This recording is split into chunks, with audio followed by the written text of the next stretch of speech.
Alors, pour ou contre le recours à une loi spéciale d'Ottawa pour forcer le retour au travail des débardeurs au port de Montréal, c'est la question que je vais poser à notre panel de députés que je vous présente à l'instant. Pour les libéraux, Anthony Housefather, pour les conservateurs, Richard Martel, pour le Bloc québécois, Xavier Barsalut-Duval et pour le NPD, Alexandre Boulris. Bonsoir à vous quatre. Bonsoir. Bonsoir. Le premier ministre Trudeau a dit que le port de Montréal perd des clients, qu'on ne peut pas accepter des dommages massifs à l'économie. Je vais commencer avec Richard Martel, des conservateurs. Est-ce que vous êtes pour ou contre une loi spéciale pour forcer le retour au travail des débardeurs au port de Montréal? Bien, c'est certain qu'on va examiner la situation parce qu'on ne peut pas laisser définitivement cette grève-là continuer. Par contre, il faudrait absolument... Qu'est-ce qu'on préfère, nous autres, c'est que les deux parties en présence arrivent à une entente, bien sûr, parce que là, présentement, ça fait quand même plusieurs moments que ça perdure. Mm-hmm. On sait qu'il y a eu une grève de 19 jours.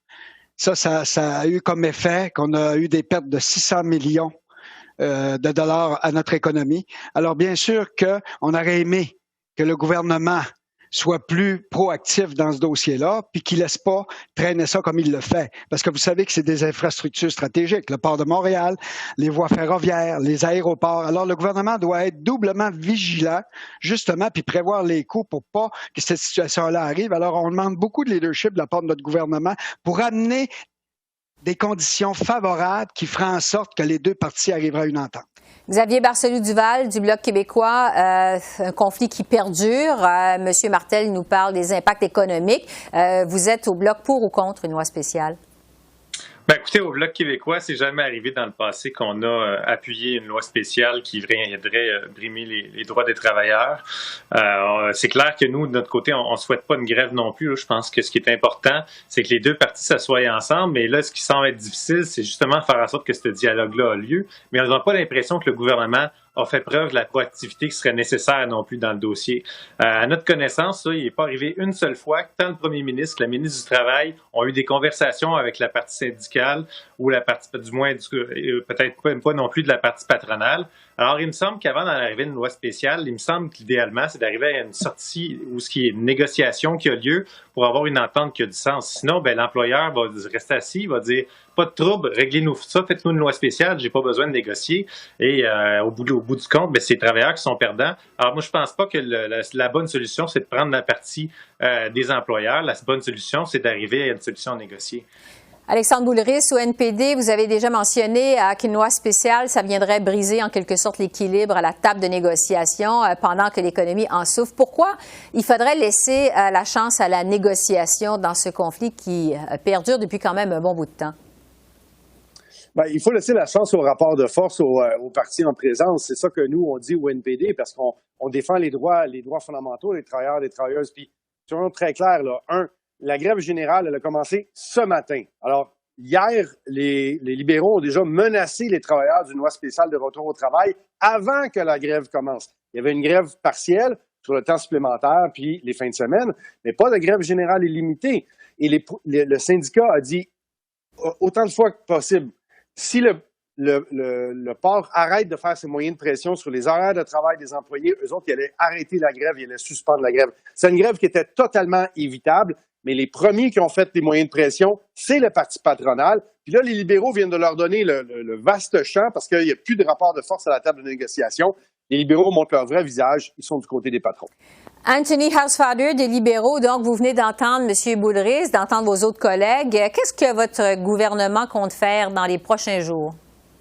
Mais la première chose, c'est la présentation de cette préavis et l'option la moins favorable de notre gouvernement. Nous croyons dans le processus de négociation collective, mais je dois mettre le record de près là.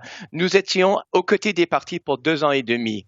On a donné des médiateurs spéciaux pour aider les partis à négocier. Il y avait plus de 120 jours de négociation. La ministre du Travail, oui, elle a interpellé au parti, elle a parlé directement au parti. Les autres ministres ont parlé au parti et malheureusement, on n'achève pas une entente, on est loin d'une entente et le port de Montréal est essentiel à l'économie du Canada, du Québec, de Montréal et l'arrêt du travail actuel va causer des dommages importants et c'est pas seulement les travailleurs au port et l'employeur au port où nous avons qui sont concernés avec le port de Montréal. C'est toutes les petites entreprises qui souffrent de COVID-19, tous leurs travailleurs. Et je crois qu'on a déclenché qu'il y a un consensus au Québec et à l'Ontario et à l'Est du Canada qu'il faut mettre fin à une grève illimitée. Bon, tout le monde a fait valoir sa position. J'aimerais maintenant vous entendre sur la dynamique aux communes parce qu'évidemment, on est dans un contexte de gouvernement minoritaire. Ça prend l'appui d'au moins un des partis d'opposition pour faire adopter une loi spéciale. Richard Martel, je reviens à vous. Vous disiez qu'il faudrait voir, le gouvernement n'a pas été assez proactif. Est-ce que les conservateurs, quand même, pourraient voter avec le gouvernement parce que vous êtes de ceux qui déplorent les conséquences économiques du conflit? Qu'est-ce que ça vous prendrait, les conservateurs, pour voter pour cette loi spéciale?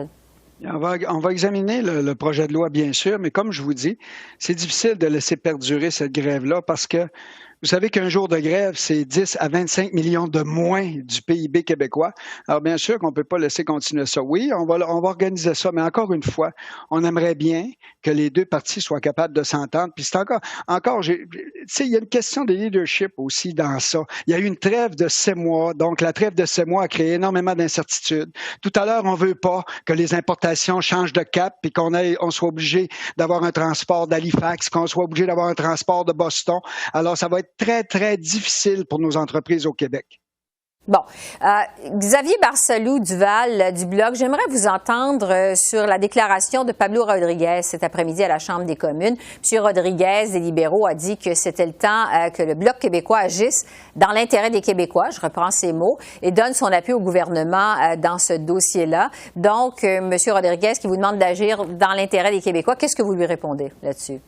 Ben, je pense que c'est clair que c'est dans l'intérêt des Québécois, évidemment, qu'il n'y ait pas de grève, mais c'est pas non plus dans l'intérêt des travailleurs qu'on leur impose des conditions de travail. Alors, ce que je comprends pas, moi, c'est pourquoi le gouvernement, plutôt que de dire on impose une loi spéciale là, avant même que le conflit, que la grève ait commencé. La grève, là, c'est aujourd'hui qu'elle commence et la loi spéciale pour arriver demain. Ils ont annoncé ça hier qu'il allait faire une loi spéciale, même pas une journée de grève. Moi, je trouve ça assez hallucinant comment ça montre, en fait, à quel point le gouvernement s'est peinturé dans le coin dans cette situation-là. Je pense que ce qui est important, c'est d'éviter une grève, mais d'aussi laisser le processus de négociation continuer. Puis pour faire ça, ça prend du leadership de la part du gouvernement de dire, on demande aux employeurs, par exemple, d'arrêter d'imposer les quarts de travail temporairement le temps qu'ils terminent les négociations. Parce que là, le principal élément où ça achoppe dans les négociations, c'est que l'employeur veut imposer des quarts de travail qui font pas l'affaire de la partie syndicale. Alors, si on arrive à une entente temporaire, là, dire le temps de la pandémie, il n'y aura pas de grève, mais on ne vous imposera pas de quart de travail que vous ne voulez pas. Il me semble que c'est tout à fait raisonnable. Puis, si le gouvernement envoyait ce message-là à l'employeur de dire nous, on ne fera pas de loi spéciale parce que vous n'avez pas montré que vous êtes raisonnable dans les circonstances et que vous, si jamais vous faisiez ça, parce que je suis persuadé, moi, que si j'étais l'employeur, je n'ai pas envie que mon port arrête de fonctionner. Ouais. Donc, pourquoi est-ce que j'écouterais pas? Juste ça, c'est pas grand-chose, là, ce qu'ils demandent. Alexandre Boulris, les libéraux à la Chambre des communes cet après-midi se sont défendus de vos critiques sur les droits des travailleurs.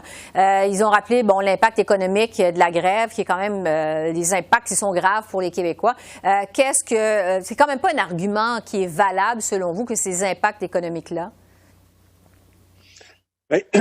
Quand on fait la grève, c'est qu'on exerce des moyens de pression. Il faut que ça ait des impacts. Si à chaque fois qu'il y a une grève, que des travailleurs exercent leurs droits, il ne fallait pas que ça ait des impacts sur personne, ça ne sera pas un rapport de force. C'est comme ça que ça fonctionne, notre système. C'est comme ça notre régime de relations de travail. Puis je tiens à rappeler quand même que c'est important. Là, le port de Montréal, leurs affaires, là, ça va bien. Ils en font de l'argent, c'est rentable. Ils n'ont pas besoin d'avoir plus de flexibilité, de fouiner dans les horaires de travail des débardeurs.